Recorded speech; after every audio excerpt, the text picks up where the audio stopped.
আসসালামু আলাইকুম রহমতুল্লাহি ওয়া বারাকাতুহু। আলহামদুলিল্লাহ, আছি জান্নাতুল বাকিতে। তো আমি আমার ভিডিওর মাধ্যমে দেখাচ্ছি জান্নাতুল বাকি।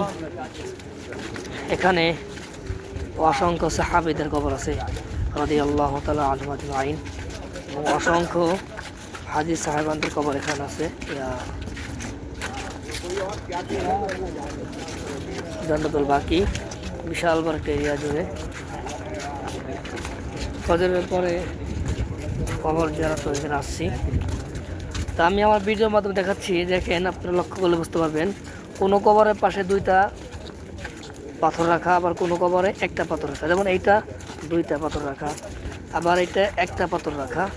এর কারণ কি? আমি এখানে যে শায়েখ আছে তাকে জিজ্ঞেস করলাম যে হজরত, এখানে কোনো কবরে দুইটা পাথর রাখার কারণ কি, আর একটা কারণ কি?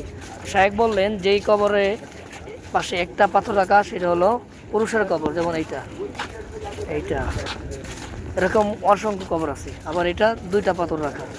আর যেই কবরের পাশে দুইটা পাথর রাখা সেটা হলো মহিলার কবর।